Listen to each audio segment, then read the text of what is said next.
this perspective and this mindset where, you know, black men aren't supposed to be responsible gun owners.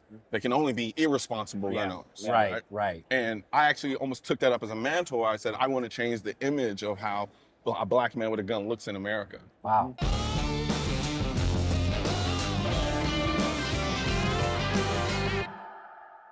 What's up, guys? I'm John Keys. Hey guys, and I'm sure Michael Singleton. Dude, I'm so excited about this next interview. Yeah, you know, I am too. It's not too many people who look like us that have been at this thing for almost 20 years with the reputation that this particular person has, the experiences from hosting the show, starting all the way in college. I mean... Yeah, over a decade. Over a decade, man. Yeah. I mean, you know, it's funny because I know a friend who knows this person. They went to school together. You know a Her friend and that I knows almost have everybody. had a lot of conversations about this guy, and she loves him to death, and she said nothing but positive things. And one of the first things that I thought was interesting when I first asked her about him, when I wanted an introduction, and she said, he's been at this since we were in college. Right. There was no one like us doing this. He was trying to pave a way, and it was not easy. Here's the thing. I mean, it's absolutely apparent when you look at his body of work. That's true. And his breadth of knowledge as it pertains to firearms and the industry and the community.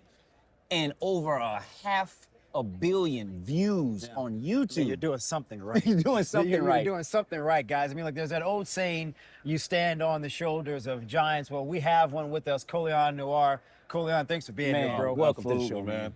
Absolute pleasure. Man, you know, look, I'm gonna go all the way back to college. All right, go ahead. So, what sparked that interest for you? I mean, law school, you're a sharp brother, a brilliant guy. You could be in New York, you could be in Cali, you could be at a lot of places doing some really pivotal things in the legal realm. And for whatever reason, you was like, you know what, I'm gonna do this gun thing. Yeah. Honestly, the genesis is very simple. I had a friend of mine who asked me randomly one day, did I want to go to a gun range? And I initially was like, no. But then I stopped myself just short. I said, you know, I didn't grow up in a family background that had a firearm background. Actually, it was quite it was the opposite. So for me, Like a lot of black families. exactly, right? You know, for me, it was like the only people who had guns were police officers and dudes in the streets. Yeah. And so for me, I didn't want to project that image. Yeah. So I always kind of shied away from it. But when he asked me, I thought to myself, don't close yourself off to this experience, just go. Yeah. Right, you know? And so I decided to do that and went there. And I remember internally, I'm like, yo, this is weird. Because I'm like, I'm about to walk into this place with people with those guns everywhere, and they get to decide to shoot me anytime that they want, you know, things like that. And I remember walking in and hearing the first shots, and I'm like, I'm trying to keep my composure. Yo, the first shots and first time going to gun range is hard. You hear it, and especially when somebody cracks that door to the actual, and you hear the pop, pop, pop, and you're like, oh, they really shooting in here. This is for real. And it's legal, though. This is kind of crazy, right? And it's like all types of people. Yeah. So I'm like, yo, this is crazy. So we get signed the form. This was at Top Gun in Houston. Okay. And so I remember exact lane, went all the way down to the last lane on the left. Wow. I remember my friend, he had a Taurus PT 111. I always butcher the name, I don't know why. It was a little subcompact 40. Right? Snappy as hell. Worst gun you ever saw in your Oh life. my God, yeah. So he showed me just the basic parameters of how to utilize the firearm. And I remember picking it up, remembering everything he did, pointed forward, I shot, I was like, oh, hell no. I was like, He's like, I'm about to get out of here. I was like, So I put it down, I remember putting it down, and I was like, all right. I composed myself, and then I picked it back up, and then I shot it again, and boom, it was love at first shot, second shot. Yeah. Love at second shot instantly. Why? Why the love, though? Because the first shot, I didn't know what to expect, right? exactly, Yeah. right? I couldn't really take it all in. The second shot, because it's an explosion. Yeah, you don't know. In your hand, right? The second shot, I was able to then process it.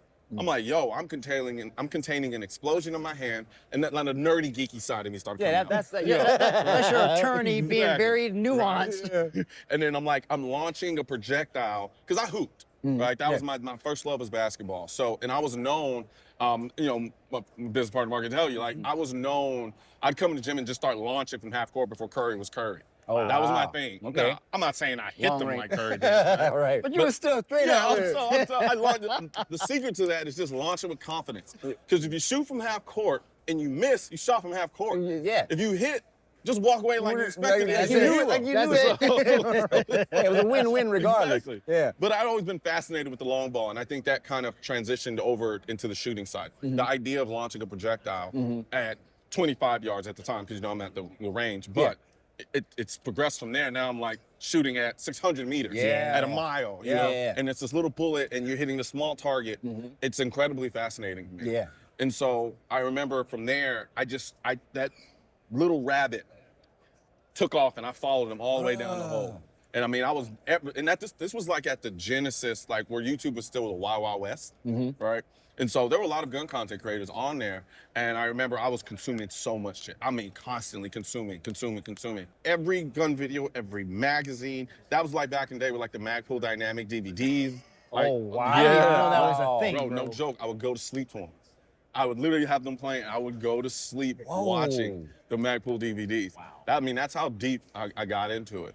I just became so passionate about it. And so from there, I consumed so much content on YouTube that I felt like I'd reached the end of all the content on gun content on YouTube. Right. And as much as I credit a lot of those guys for facilitating that journey, there was a part of me that was like, man, I want to create videos that I want to create in my own way. Yeah. You know, that was my something thing. you would watch. Exactly. And for me, I was a big car guy. Cars was my first. And still a big car. Still a big car. That ain't changed. So I come up in the age of watching Top Gear car reviews, right? And how they did those things. And so for me, I wanted to create the same beautiful cinematic aspects of firearms the way they did with cars. I definitely see that. Yeah. Yo, Wow. without question. Exactly. That's so interesting, man. Like our personalities are very similar to that. It's almost like you like to experience something a very specific way. Like if anybody looks at any of your content, they can see like you live a certain way, and it comes across clear in your content that is who you are, and that is a part of the experience you create for yourself. Yes. Because you know what you like. Yeah. So then that is rolled right into your content. Exactly. Right. And for me, and I was like my whole persona, and I say persona only to communicate it effectively, but more or less it's just who I was. No, for sure. Right. Yeah. And for me, like I enjoy certain aspects. I'm a city boy, right? And so a large part of the people who creating content were doing it from the perspective of growing up with firearms. Yeah. You know, hunting in the rural right. area. Yeah. You know what I'm saying? And so that's why I titled myself initially coming out the gate, the Urban Gun Enthusiast. I didn't realize everybody was gonna automatically assume it just meant I was black. I meant just from a city standpoint. I'm like, I'm a guy who grew up in the city, and so I call myself the Urban Gun Enthusiast. But everybody was like, yeah, the urban black, black guy. Black guy with a gun, right? Black guy with a gun, baby. Okay. Right. But I mean, the idea that I was one of few in the space wasn't lost on me. Yeah. Right. I was very aware of it. I mean, even to the point where I had a friend of mine. Actually, one of my first videos. My first videos were actually done in my friend's apartment because he was getting in photography, right? And so he had all the equipment and stuff like that. And so I went over there and I was like, all right, man, I'm going to do these tabletop reviews, right? Because I started off doing the tabletop reviews. That's what Everybody starts off doing, man. It's so funny, man. I think honestly, because I partnered with him, like I skipped that Kinda part. accelerated Because that part? I'm gonna Yeah. tell you right now, if it was just me, it would have been tabletops. It would have been tabletops because I was already there, and I can show you some footage you've never seen of You a doing couple tabletop? of a couple You gotta tabletops. show me this. I will have to, I have to I'll have see to show it. this. Yeah, for real. I was there. I really low key want to delete them because the first ones were embarrassing. Dude, Like, they were Colion, terrible. I literally was Leave late. them up. Leave them up. Sherm, I was in bed at the hotel last night thinking about that. I was like, I think it's time to delete some of these early videos. I really do. I really was Leave 'em thinking. up. I don't know, As Sherm. we keep growing, I might so not people have go go back and see the There is something progression. to be said about allowing people to see your progression. Because Yeah, that was a big man, thing for me absolutely. too. Because what I didn't want to communicate was that I'm this firearms expert. I'm not. Right. Same. I'm just an enthusiast. And we're very transparent about exactly. it. Yeah, absolutely. It's important. And I wanted people to grow with me. I mean, you can go watch some videos now. I remember I had my first IDPA match up there. I couldn't hit a still target for nothing. Like I'm sitting, I'm like, bang, what is going on? Which started kind of like my real tumultuous relationship with Glocks. Just because, and not that they're bad firearms, it's just from my body mechanics, they don't just work for me. They the don't same way work for some me other either, guns. bro. I gotta angle those things to get it right. Which is still weird because it's like I will always have a 19. Yeah. I will never not be without a 19. Yeah. Right? Yeah. But so from that perspective, I I started doing those tabletop videos, and I remember him telling me, he was like, he was very helpful with it, but he was just like, it's like the gun industry community is not going to accept a black gun guy. Black guy was And doing guns. Yeah, and I was like, yeah. I don't care. Right. For Do 'em me, it anyway. was, I've always walked kind of the beat of my own drum. So I'm like, if they do, they do. They don't, right? And so I started putting out videos and started getting deeper into the community.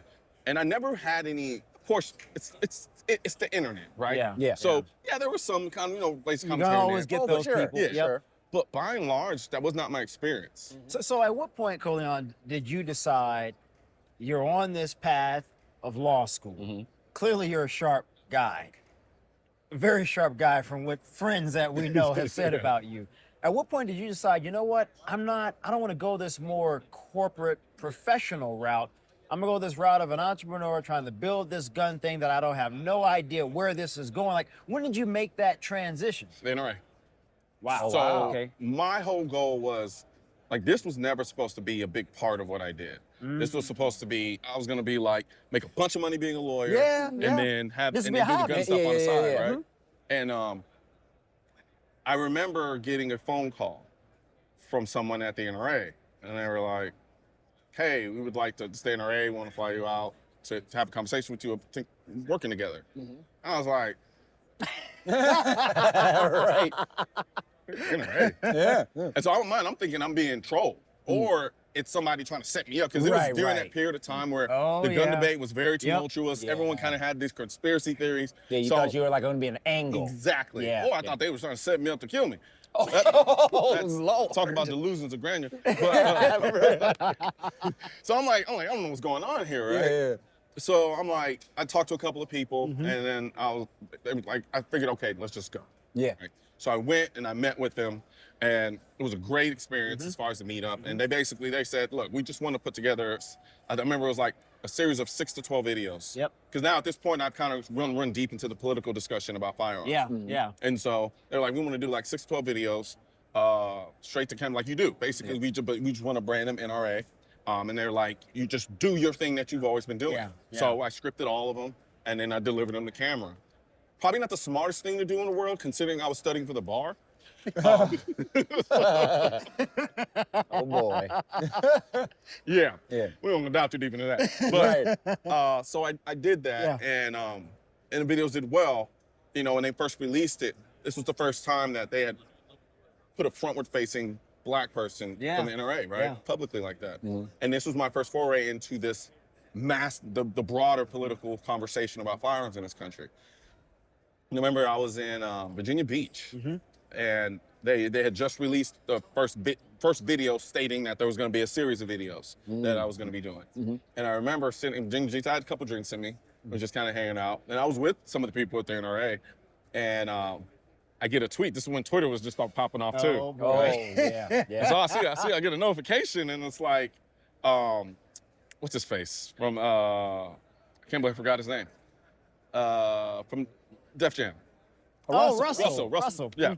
So Russell Simmons tweets me, Uh-oh. and I'm like, now I've never gotten this type of attention at I was all. just about Right? to- I was So about this to is ask you, this like- innocuous little black guy over here playing with guns. Yeah. So I get this tweet from Russell Simmons, and he's kind of chastising me a little bit, kind of like trying to lowbrow me a little bit. Don't let them use you. Yeah, kind like, of why thing. would you do this?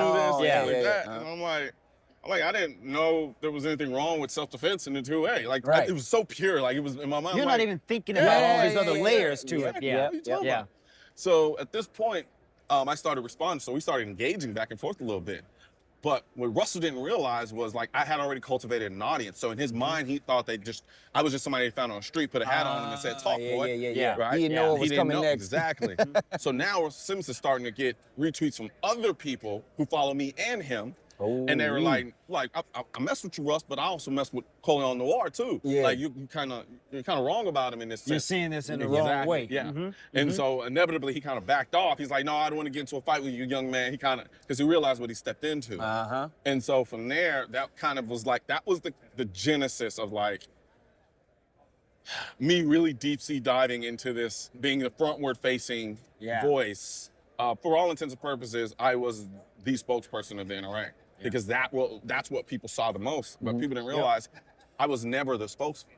I was Yeah. never officially the spokesperson of Right, NRA. right. But I still had all the responsibilities, the negativity that comes with all of yeah. those Oh, things. yeah. And so I was getting a lot of heat, especially from people in my community, right? Because there was that perception there that like, no, it's just a bunch of racist people. Yeah. That's what I was about to say.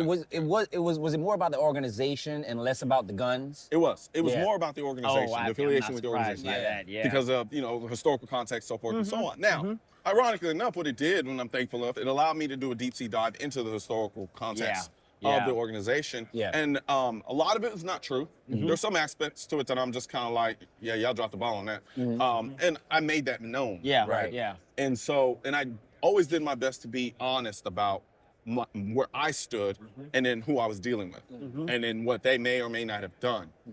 But it was definitely hard, especially not even just publicly, but even in my personal life. Oh, Right. dude, I know. Yeah. I know from So- experience. Yeah, Okay. Yeah.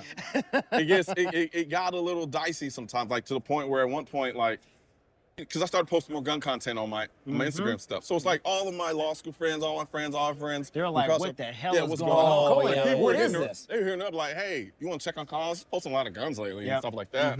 So a point where I was like, all right, enough of this. I just made a separate page. That's when the Colion Noir Instagram page started. And so that's how that all happened. And so, I was dealing with that aspect of it, but then too, at the same time, like even my mom then had no clue what was going on. Like she didn't even know I had guns in the house. Because I'm still in law school. Yeah. Oh, So I'm living at wow. home. Right. And so I remember I bought my first AK, first rifle, period. And I remember I'm hiding it under the bed. I'm hiding the gun boxes in my closet. Like, because, I don't want to freak her out. She has no context for any of this. Yeah. So in her mind, for all she knows, I'm either drug running, Right, gun running, or right. killing somebody. Yeah. And so I can imagine a black mom. Oh, yeah. Like, Dude. you lost your effing mind. Right. What are you bringing that in this house for? She would've- to this day, I don't even know how she initially found out. I can't remember. But I think it had been going on for so long, and I had so much context now to provide. Hey, Yeah. Mom, this is what I've been doing. That it was kind of like she didn't really like it. I don't even, honestly, truth be told, I don't think she still likes it. Yeah. Oh, yeah. wow. But she respects it. Yeah. Of course. She respects Yeah. it. So from that perspective, it's like dealing with. It was a lot. I'm gonna be honest with you. Like I definitely had to develop thick skin really, really fast. Yeah, I like would really imagine. fast. Boy. And yeah. That's an Now, understatement. now, was that more about dealing with people like in public in real life, or on the internet, or a combination of both? It was a combination of both. I think the in real life aspect of it hit me a little bit harder because these are people that I've known and I've grown up with, and people who know me It's in real life. exactly what I You know meant what too, yeah. Yeah. So that hit me a little bit hard, but as time went on, like I said, I had to develop thick skin. Yeah. But I also used it as a way to kind of sharpen my advocacy skills. Oh. Because yeah. the way I kind of approached it, I thought, okay, if I can get these individuals and these people to understand why I am the way that I am with respect to this issue, then that's just going to make me a better advocate. Yeah. In right. general. And Yeah. so, me going to law school, I did it largely because I love the idea of being the advocate for people. Right. Who couldn't be an advocate for themselves. So I'm like, I'm doing the same thing, Yeah. right? Yeah. Just different content. Just sexy. Yeah. Yeah. That's literally it. Rule number Wait, so one. I wanna go back there. I wanna unpack the human side of this a bit more Okay. because people know the guns, they know the cars, all the other cool stuff. But what was that experience like for you when you're hearing from the girlfriend at the time, from the friends at the time, like, man, we don't know about this. People in our community who look like us and they're just saying, bro, like, what are you doing? Talk about how that felt. I know, but unpack that. I thought it was unfair. The reason why I thought it was unfair is because my mind went, okay, so let me get this straight. If I was a street dude and I was into the guns like this, it would be perfectly fine. It would make sense. Yeah. And you're not gonna tell me, well, no, we chastise them too. No, because y'all are dating the same dudes. You don't have a problem with them A carrying lot of the guns. women like those. Exactly. Yeah. So when I start carrying firearms, but then also, and I do it responsibly, and I talk about the safety aspect of it, and I talk about it from the political side, it's a problem. Yeah. And that weird, it didn't make sense to me. It didn't gel. So it went from a feeling bad and ashamed to kind of developing a chip on my shoulder in a sense, right? And so then I was like, all right, y'all don't want me doing this, I'm gonna lean into it harder, Yeah. right? Yeah. Which was fine because I was already passionate about it. So leaning into it was nothing. Yeah. And so that's what I did.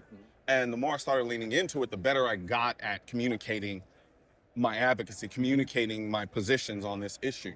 And it was still pretty hard, and people still didn't want to. This is generational, right? Yeah. You know, this perspective and this mindset, where you know black men aren't supposed to be responsible gun owners. They can only be irresponsible gun owners.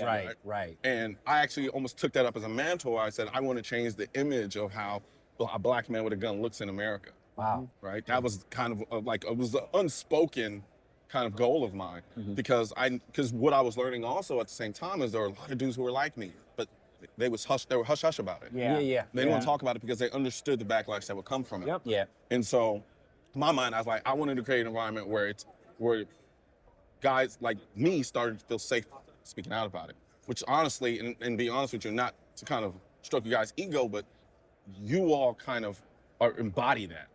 You know, being able to see you guys do what you do with Guns Out, I'm like, thank you, man.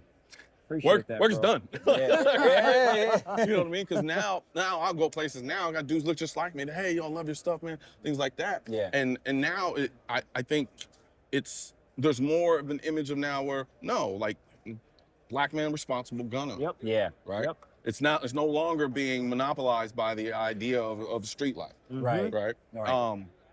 And even that dynamic, I understand it. Because there is that There is dynamic that's dynamic. growing Oh, now without too. question. Yeah. Exactly. Yeah. And you know, and I get it and I understand it. And to a degree, you could say I even facilitate it based on the music I listen to. Yep. Right? I think that Yeah. we all We're all guilty of that. So there's that aspect. You know, I even remember doing an episode with the NRA where I was talking with another guy about it. You know, just how much of a part am I playing? Because I can talk this responsible gun ownership stuff all day long as a black man, but then I'm listening to music that facilitates us the opposite. opposite of that, Yeah. right? Yeah. So I'm like, how much of a role do I play in that, right? And it's still not something I completely rectified because I grew up in the trap era, right? Yeah. So for me, I never sold drugs in my life, but I grew up listening to Jeezy, and Jeezy was a motivator for me. And people are like, why? How is Jeezy motivated? You're not a street dude. You never sold drugs. It was the mentality of the hustler. Like that let me go, okay. Yeah. For me, my school was a hustle. You know, me becoming what I wanted to do was a hustle. Like all of those things, it drove me, and that music propelled that. Yeah. And I disassociated the actual street component of it. But it's easy for me to say that because I was a lot older and able to do that. You start talking about these younger kids out here, and now they're living in the environment. Yeah. And listening It's to their the life. music. Yeah. Exactly. Yeah. Right? Yeah. So it's like, how or even can I make that distinction? Yeah. You know what I mean? And so it's something that I kind of deal with from time to time. But nonetheless, I do feel happy, at least, with whatever contributions I may have to allowing there to be a space for the perception of black men with firearms to be considered not monopolized by this street culture, so to speak. You know, the one thing that I've learned in this whole journey is the importance of mindset, right? And what you just said really kind of drove that point home. And I think that we all can relate to that because, like, funny thing, you know, when Sherm sends me a song every now and again, I'll be like, wow, okay, okay, bro. That's what I'm talking about. Even sometimes, like, I'm not gonna lie, there are some songs I'm like, man, I want to post it with this video. I was like, I can't I'm not gonna lie. buddy. It's kind of Buddy. How much of a disappointment is that sometimes, It though? is. Because it's so But fitting that's why I sometimes. post it with my workout stuff and not the gun stuff. So I try to still. You sneak it in there wherever you sneak it in where you can. But like to me, I feel like more young people specifically in the era and the generations that are coming behind us, like they need to realize the way that we still embraced those things, but we turned it toward the things that mattered to us. Yeah, like can you turn it into a positive? Can you turn those things into a positive, right? Because you can find the good in any message. To be You honest really with you, can. you can always Really find the can. good in any message, and it's just like I'm glad you said that because not enough people openly admit to that type of thing, right? They, you know, and when somebody looks at you and how polished you are, and look at you and how polished They're you are, like, they you would listening to what? Oh, I know. he sent me some 2 Chainz stuff. I was like, sure, somebody stole your phone. What's crazy is the weird thing too is like now what's happening is like a lot of the same rappers I listening to are sending me messages like, yeah, watch your I stuff, watch I your love your stuff, stuff. man. That's crazy. It's nuts. It's it's surreal in a lot of ways. No, right? it really is, man. But I mean, nonetheless, though, I think that's a good thing though too because It is. you know, and some of these dudes are younger, but that means okay, you're consuming my content and my message from the vein and the light that I'm presenting it. Yeah. right? So at that point, that tells me, all right, you're getting the responsible side of it. You're not getting the ignorant side of it. And they're knowing, bro. Yeah. I mean, how many times have we, shot with or talked with guys that are more urban Yeah. and in their culture, and they're talking about the type of guns. Yep. Yo, They man, know all the so nuances of much. ammunition. Yep. They're like, man, I want to start competing. And you would look at these people from you're the saying, outside, and yeah. you're like, okay, some Yeah. people may think this is the kind of person that's going to cause a problem. Yeah. And this person's knowledgeable as hell. They're just they just have an urban aesthetic. That's right. You know, it's so interesting because, Sherm, man, he made such a good point. Last year, we went to Chopper Day, Mark Chopper's Chopper Day in Oh, Maryland. I loved it. And he's actually, Chopper Day is today. It is. Right? It's We're going on missing right it, now. We went last year, and, for us, it was very important to bring our brand, our aesthetic, our professionalism, and our dedication to that event. Yeah. And, we kind of wondered how it would be received and whatnot, but man, when we got there, dude, man, I sighted in like 5 people's pistols. I sighted in like 5 people's red dots. People were asking us, like you said, about, competing, how do we get into it? And then we facilitated a competition. Man, those people really embraced everything they could get from They're us. like sponges, Yep. man. And what that told me in that moment was that, like, the interest is there. Yeah. We just gotta show up. Yep. Yeah. That's it. Yeah, you're not lying. And I've had the exact same experience anytime I've actually shown up. Right. Now I'm only one person. Yeah. Right. Yeah. So and I do tend to wear myself thin a lot of times. But at the same time, I do think I think there's a lot of progress that's been made in that front. There's still a long way to go. Yeah. There's still a long way to go. Yeah. But I think it's compounding interest, right? It's like so I started doing what I do. You guys are doing what you're doing now. We'll link up, start doing stuff together. It'll just get bigger and bigger and bigger and bigger and bigger. And then I think from there, at a point, we'll reach a point of massive growth where it's just like now, it's just gun owners. Yeah. That's right? it. Yeah. It's just No, gun no Absolutely, owners. distinctions are No necessary. Yeah. I mean, what does that feel like though for you, knowing that there is sort of like a mantle above your head, especially from a lot of people who look like us, because you are the first for a lot of guys iteration of someone who looks like them that's doing this. The level of responsibility that comes when you're the first in anything is significant. What does that feel like for you? It was heavy, but I understood, as my mom always said, you made your bed, now lie in it. Yeah. Right. So I always knew I could not afford to mess up. Yeah. I couldn't. And some people waiting It kept for you the honest, mess up, probably. hoping for the Yeah. mess up. So technically speaking, in terms of my journey, I probably didn't have as much fun as other people might have had if they were in the same. Because yeah. I was I know so this guy can guarded. relate. Yeah. So guarded about what I would allow myself to do, not do, how I maneuvered. Everything was centered around this idea that like I can't mess up because if I do, it's not just me. It's that entire image. And so I knew, unfortunately, that it's something I was going to have to take on, whether I wanted to or not. So you were bracing yourself. If I'm going to do this, all the sacrifices that are about to come, because this is now bigger than me. Yeah. Because there are some people that are going to hope. I hope he fails. So I can say, see, they don't want us in this, or this isn't for us, or this was never going to work. You knew that. Yeah, I knew that. I won't say I knew it going in, but I knew it pretty quickly once I was in it. And how quickly did that happen? Was it like an overnight thing, or did it gradually get like larger than life? How did that? It kind of happened in chunks. Like it would be kind of smooth sailing, something would happen, boom, and then so like more and more I would start to realize how big and prominent and powerful my platform was. Yeah. And then how much responsibility was on my shoulders. Right. And it's stressful, I ain't gonna lie. It's it's stressful. I can imagine. Yeah. Because but- you're like attacking it from a space that we don't even attack it from, that legal aspect Exactly. of it. Yeah. You know, And, like that. and the scariest thing for me is that I have powerful enemies I don't know I have. Yeah. Yeah, I'm oh, sure. yeah. Oh, You know, yeah. and really what really brought it to my attention where I knew it was real is when this website, in an attempt to expose me, because they thought just like Russell Simmons thought I was fake. They thought they just found me somewhere and then curated me and then said, hey, go out and do this stuff for the internet. So in an attempt to do that, they put all of my personal information, they doxed me essentially.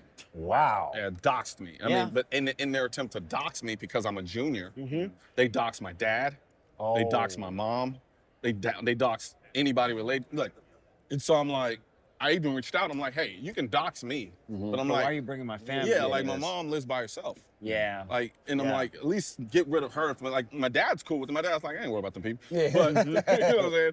But my mom, like, she lives by herself. At least they wouldn't even do that. Wow. They wouldn't even take down, and they're like, no, we're gonna expose you. And I'm like, and to this day, I'm just like, that's when I knew. I'm like, all right, so now the way I move and the way that I do certain things, I gotta be very careful. Very careful. Talk about, Colion, the level of sacrifices that one has to make when you're going through something like that. I mean, who you're hanging out with, Yeah. where you're going, who you're dating. I mean, all of those things you All of have that to be plays a part. cognizant of. Very much so. Talk about that, because I don't think regular people necessarily understand what that sacrifice is like. Yeah. One, I always have a gun on me. Ain't no more fighting. Yeah. Yeah. I can't fight. Yeah. I can't get in arguments, like nothing that could go from 0 to 100. Yeah. So that means, like you pointed out, who I hang out with. Yep. I can only hang out with certain people. I Yep. can't go to certain clubs. Back in college, like early parts of college, man, I was going to clubs where like, somebody was getting shot every 2 days. Yeah. Right? So, and it was stupid, but you know, you're young and you're You're dumb. young, right? yeah, man. You're like, just like, oh, I'm invincible. I'm gonna go here, they gonna shoot me. But, you know, that can't happen anymore. Right. Yeah. So certain friends that I hang out with, I probably can't really hang out with them anymore just because, not so much that they were doing bad things. They just didn't understand what I couldn't do. You know what I mean? Certain things, certain ways that I can't maneuver.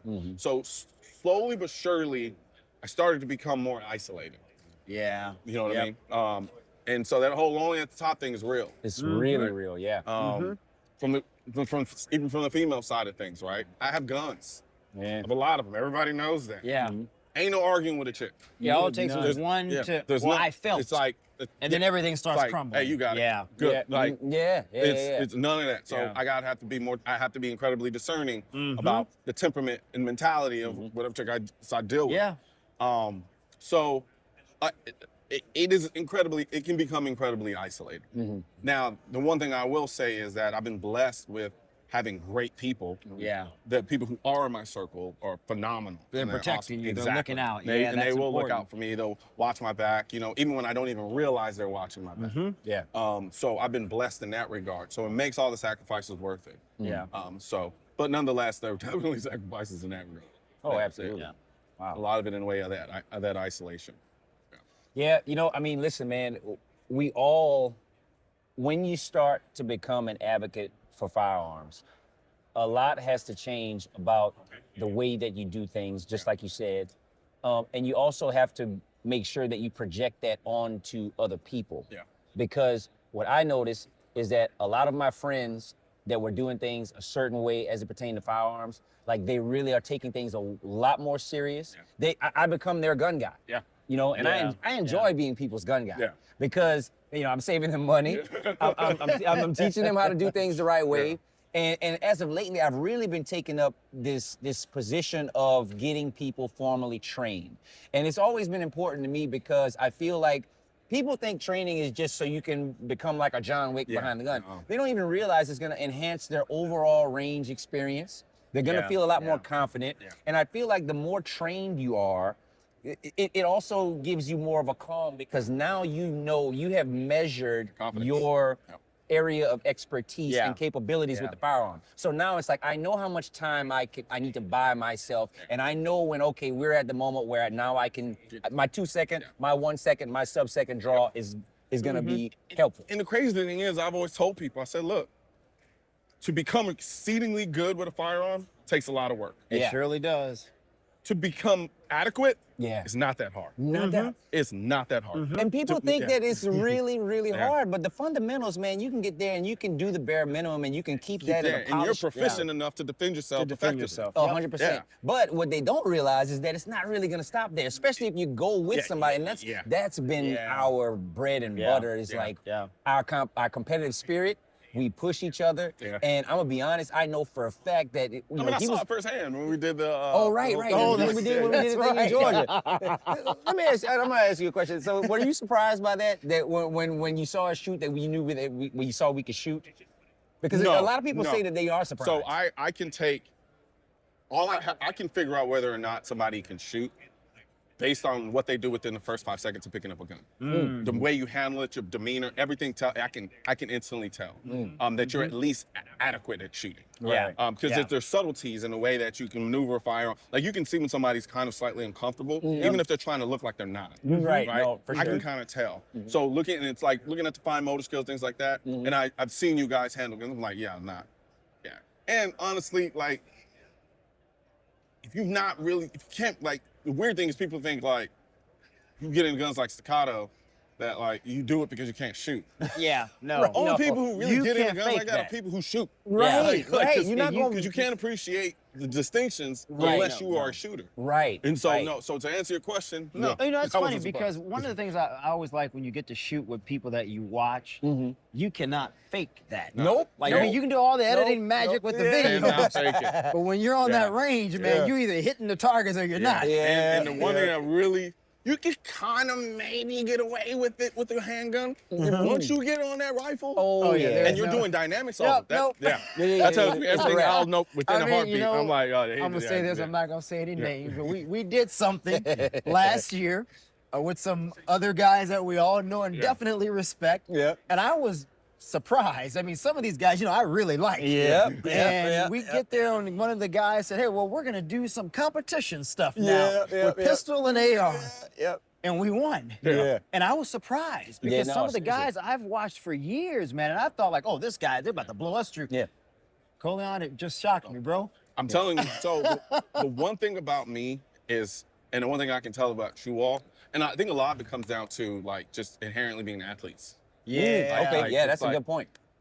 When you are somebody who has like some type of athletic background, I don't care if it's high school, whatever, and you maintain that ability to a degree, you become a shooter. You don't just become a gun enthusiast. Yeah. You Yep. become a shooter, and you Yeah. become Keep obsessed. going and Yeah. going. So you want to shoot. And whereas a lot of people, I won't say a lot of people, but there's some people who they're just gun enthusiasts. I don't mean that pejoratively. I'm Yeah, just of saying course. they are more gun enthusiasts than they are shooter. Yeah. Yeah. I'm more shooter than gun enthusiast. And so they don't shoot as much as people may assume. Yeah. Right? And I realized that Exactly. in real You know, I'm time. not gonna lie to you. I gotta be honest. It's a little disappointing sometimes when you think somebody's a shooter and they're not. Well, can I see that. remember I could not No, let no, that no, go. no, and you- I was you- so you I was still just- can't let it go. I was so confused. I was like, how is this possible? Now, a Yeah, lot of it's people a- think I can't shoot. Largely, You know, I can see that Yeah. because No, you're no, doing the no, legal stuff yeah, and the 100%. political exactly, stuff. right? Yeah. And then also too, I had my first videos up where I couldn't shoot. Bro. So, and then I haven't really put like, and even some of my close friends are like, dude, you need to put more training videos because people realize think you can't shoot. Yeah. And I'll go to some courses and they're like, oh, damn, you can shoot. Yeah. I can run a gun. I'm like, well, yeah.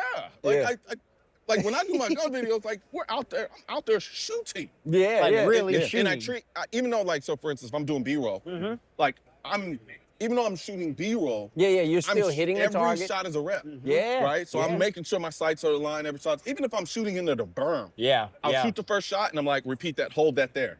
Hit the same spot each time on the berm if it's something where we're just mag dumping into the Yeah. berm. So I'm getting my reps in. So I'm shooting. Yeah. Yeah. Easily a video. I mean, we're like 400, 500 Bro, rounds I was per just video. I was just about to ask you that, man. Like, so how long is your B-roll? Because your B-roll is mind blowing. it I'm is. talking about It is nice. it's like you and Grantham. You and Grantham have the most compelling B-roll, but the difference is Grantham's B-roll is all up front. But your B-roll Rolls is throughout, up front yeah. and it's all throughout Throughout, the yeah. video, So man. it's the funny thing is like I love Garan's openers. Oh, his They're openers are freaking- crazy. freaking beautiful and awesome. Yeah. And honestly, they kept me because I started getting a little lazy. I started getting a little lazy. I was like, all right, you know, I can kind of get away with doing this. I'll just walk and talk and shoot because I don't need that long to give an opinion about a firearm. sure, yeah. I've handled so many of So them. many of them, Yeah, yeah. I can honestly a box of ammo. I can tell you everything I need to know about that gun, yeah, except sure. for like long-term reliability. yeah, right? absolutely. But it's for me, it's art form. I like the art in it, right? Yeah. And so the B-roll stuff, we got it down to kind of a system now. I've Oh, it's noticed a definitely change a system, over bro. the past maybe Yeah. year, 2 years. Yeah. I've noticed a drastic change 'Cause in your videos now. So I went from, so at one point I was doing like just straight voiceover, B-roll, entire stuff. And then the problem with that is that those take a long time. Yep. Yeah. Right? They take a long, thing is I'm a writer too. Yeah, Oh, we we talked can about tell, this. we yeah. can tell, bro. So I like writing. Now, one thing that frustrates me is I can't talk off the cuff the way I write. And it frustrates me because but if you think about it, it makes perfect sense. I'm the same way, bro. Get you on some more camera time, That's what I'm about to say. He can talk like he can write, and it annoys the hell out of me. The problem with me is I communicate with analogies. Right. So when I'm writing, sometimes I'm looking for so I have what I call the Obama problem. So anytime I speak, I'm constantly searching for the perfect word. I have the word, but I'm also trying to find the better word. And then the better word. You're weighing words against words. You can do that when you write. Yeah. And it's like, Collins, you could have said that simpler. But I'm like, no, I want that word, right? But then sometimes I can't recall it fast enough, so then I have to default to that. But then you get that like Obama pregnant pause, right? And people thought it was like, oh, he does it for, nah, he's searching for words. The perfect word. But so what I started doing was combining it. So like I have the B-roll shots now, and I talk straight to camera. Now the beautiful thing about talking straight to camera is the same way I have a problem talking straight to camera the way I write. Also now too, I can communicate enthusiasm better talking straight to camera than I can't in writing. Right. And so it's kind of like, so I'm trying to find that perfect balance. And also I want to go back to doing more concept videos. Like I remember I was doing like 5 types of people at the gun range and things like that. Those videos I want to start doing really again. cool. Because I used to do them quite a bit.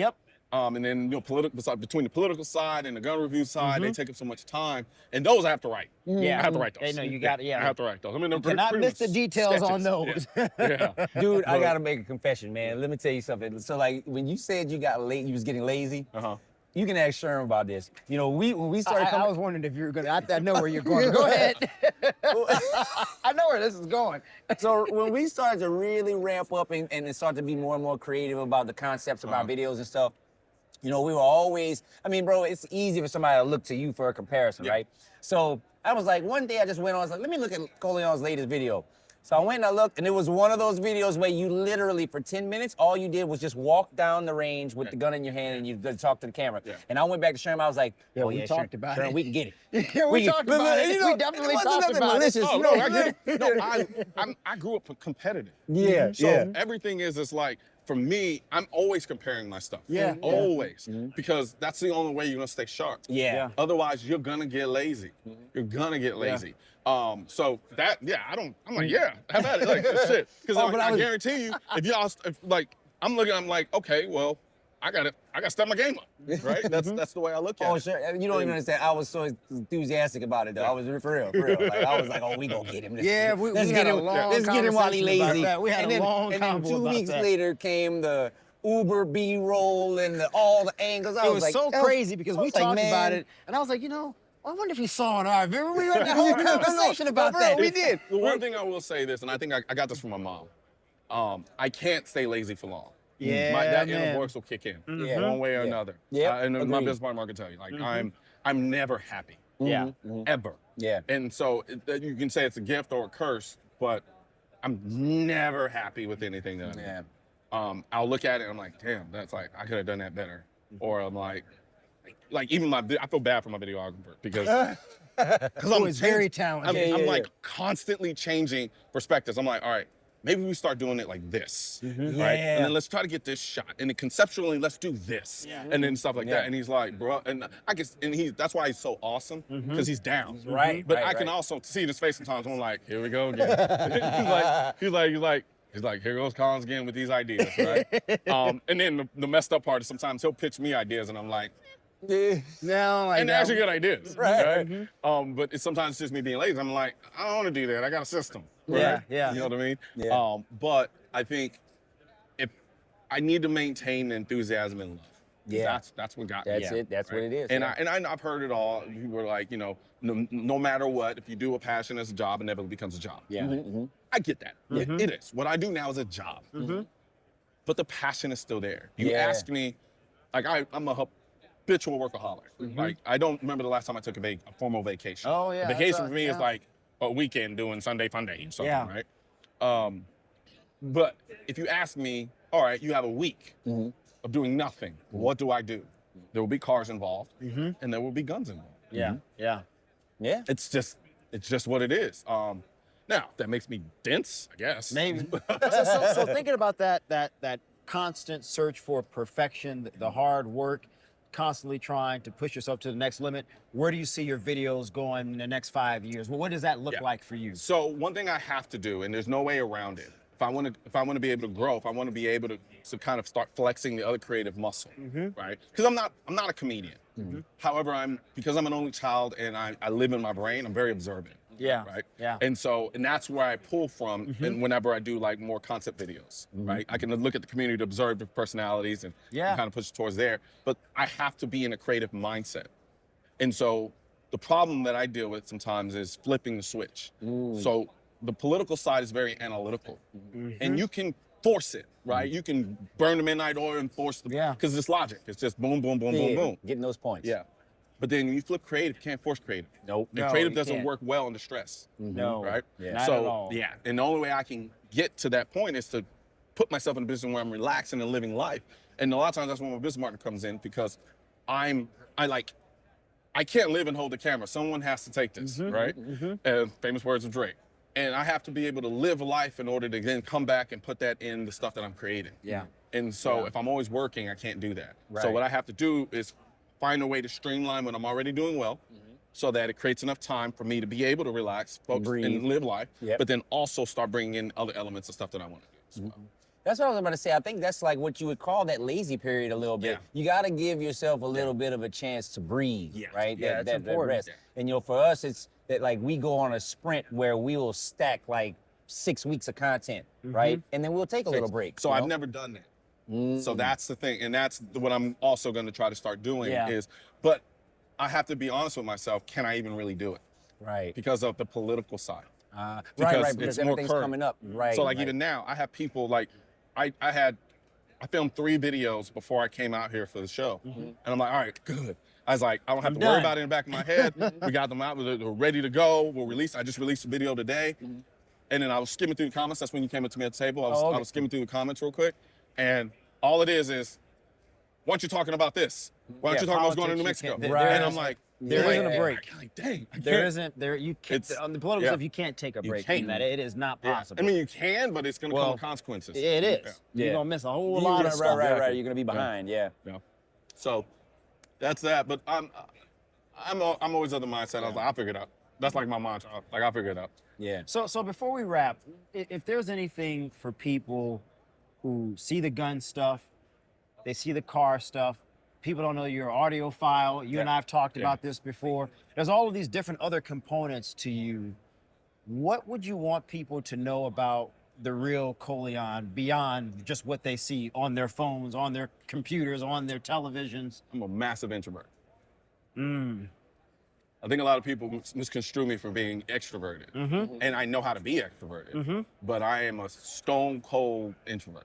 I'm starting to see that as a trend. I mean, some of the most successful content creators are all introverts. It's not even just content creators. It's Public people, facing, public facing in right. general. It's I'm gonna do this, and then I'm done. Like most people on television. Oh no, We're gonna do listen. our thing, then you're done. Listen, yesterday drained me. Yeah. Okay. And this is different. I had to make sure I explained this to somebody that asked me. It's like, well, do you do this all the time? I'm like, no. No, usually you're the one that's episodes. I do, and I leave. Yeah. I go to the room. Yeah. John is out to talking to people. Like, well, where's Sherm? Yeah, Sherm doesn't do this part of it. Nope. They was asking where was John last night because I was in bed, bro. Like because it's just like it's a brain drain, bro. It's a brain drain. And even like people always ask me at SHOT Show. And I'm like, a SHOT Show? I go do my booth appearances and I take my black ass back to my room. And I'm never happy. I'm in my bed. I'm ordering room service. I'm eating breakfast, and I'm like, I'm relaxing. I'm just chilling. That is so me. And John is out. But I think last year you were like, Sherm. Oh look, I'm starting to learn. Listen, man, seriously. I mean, it's because this is so important. You want to be effective. Yeah. Right. And the only way you can be effective is to be well rested. In some cases, well read prior to. So there's so much preparation that goes into this. You cannot sacrifice that, for that other stuff. So again, that's where you got to take those breaks. But when you're on, you're on. Yep. Yeah, I did but it yesterday. No, I Went out to eat, and then they all went out. I was like, I really want to go out and have a good time, but I'm like, man, I got a long day tomorrow. Yeah. I mean, So I think it's really important though to have a degree of separation. In my opinion, Oh, for sure. I'm going to do my public facing stuff. I'm going to be there. I'm going to be prevalent. I'm going to be observant. I'm going to talk. Maybe some new deals and relationships may come out of it. But I do think there is something of a mystique to when you're not there. And I think there is a sort of yearning from other people saying, hey, you know, he's here, but he's not. I mean, I think I'm Black Bruce Wayne, so. I said, but see, I think that adds to the mystique, though. It does. Like, It really does. It's the most childish thing ever, but like, I've always loved that. I don't know if that's childish. childish. That's actually kind of funny. Like, yeah, no, I'm like, because I love that contrast of Bruce and Batman. Yep. Like, that was Yeah. always the thing for me. And so in a lot of ways, I think I kind of try to play that up and live that in my head. Yeah, Right. yeah. Now I'm not going out in the middle of the night. Trying to save the world, right? Right, and a cape and a cowl. I've just been all the fun stuff that he does. Right. But yeah, so I mean, there's something to be said about that, creating that level of separation. Because Oh, the one thing absolutely, about man. the social media landscape is we can sometimes feel the tendency to want to overshare or give too much of ourselves to our And I audience do because not it's so believe in grassroots. doing that. Yeah. Yep. But the problem is like if you and I hate to sound cheesy, but like you give so much of yourself, you won't have anything left. Yep. And I know for me personally, I need like people who know me, like I'm very private. I'm a very private person when it comes to like you'll be remiss to hear me talk about anything about my love life, generally speaking, or anything like that in the public. It's not happening. And that's just because some of those things I need to keep to You myself. have to keep them for yourself. As Yeah, someone who man. spent a lot of time in politics, I would advise you to keep them to yourself. You gotta have certain things of yourself that is not for everybody else. And I think, I mean, you talked about this earlier into the whole doxing thing or whatever, going into your whole family back. Being able to keep things about your life, your friends, other business, other interests. We have a propensity to overshare. And then people wonder why sometimes those things come back to bite you. Get you in trouble. Because you put too much out there. I mean, I recently had to move. Wow. Because of See? possible safety concerns.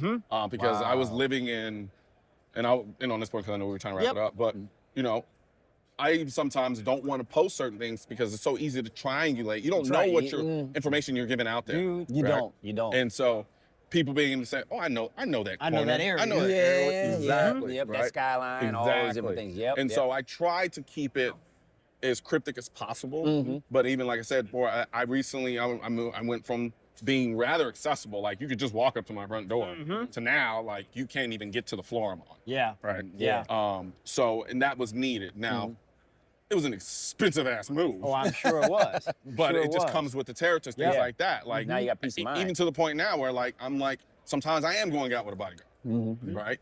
Just as a second pair of eyes to watch out for me whenever I do decide to kind of step out and do some of those things.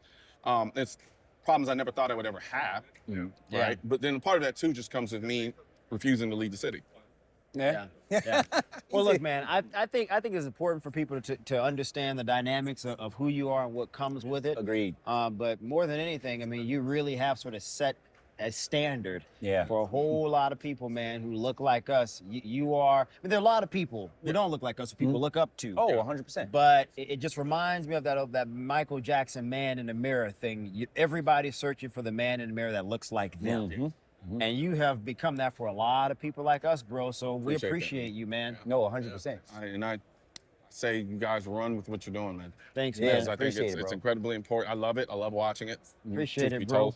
told. I still, like we talked about before, we got to figure out a way to We gotta make it happen. do something. We gotta make it 100%. happen. Because 100%. now you gotta stay on me though. You have to. No, I'm serious. You have to. Y'all 'Cause heard it. will- Y'all I heard will- him I will, say it. I will forget. I will get lost in work. Like No, we get it, bro. Yeah, Trust you me. gotta, we you get it. gotta stay on. So on that same note, if we was to host a shooting competition and you needed to bring a partner on your team, who are you bringing? Ooh. What kind of shooting competition? Let's say dynamic shooting, pistol and rifle. Oh, this is gonna feathers. Lucas. Whoa! That I is did so not expect that though. Unfair. That is so unfair. That is. I don't know. You can say, don't get me wrong. Me and Lucas have had our spats, right? He's good, One thing though. I am not is a hater. No, Right. he's good behind a Boy pistol. can shoot. He can. There's no doubt So about we gotta that. know not to invite Lucas. No offense, Unfair Lucas. advantage. No offense, Lucas. We trying to win, bro. Unfair advantage. But, Colion, this was a pleasure, man. yeah, absolutely We pleasure, really bro. appreciate it, For real. bro. How do I don't know. I don't want, because then I'm going to say it, and then, Yeah, and then you we won't gonna be able hold to it. execute it. Yeah. And I'm like, because I do think, I'm just fucking going to say it. Yeah. I think there's I think a reoccurring podcast makes sense. I would I think. can agree with that. Huh. I would I think can so. absolutely agree with it. And you know, Sharon, we've talked about this. We have talked literally about it. talked about, and we have so many ideas, and it goes beyond just firearms. Mindset. Mindset is so important right now, and I think between the three of us that we could Well, one deliver of the things we so really, many things. you know, let's wrap. I don't want this on camera. Okay, all right. Colion, it was Sorry, a guys. pleasure, No, bro. absolutely. We Pleasure, appreciate bro. this, Sir. man. Proud Love of it. you, giving you your flowers, Yeah, man. thank you. John, this was good, man. Man, this is great. I don't know. I think we enjoyed it more than anybody else. Probably, hopefully Yeah. not No, more it's than the like- people watching. Yeah, hopefully not, because then we might not come back. We're not doing our job right. Right. Guys, All I'm right, sure guys. Michael Singleton. And I'm John Keys. Come on, man. If I say that, you say something else. Let's go. And that's not that, though, because that's my line. We'll just use my line. Let's John. go. And get some. This is what happens, guys. It is what Thanks for happens. watching.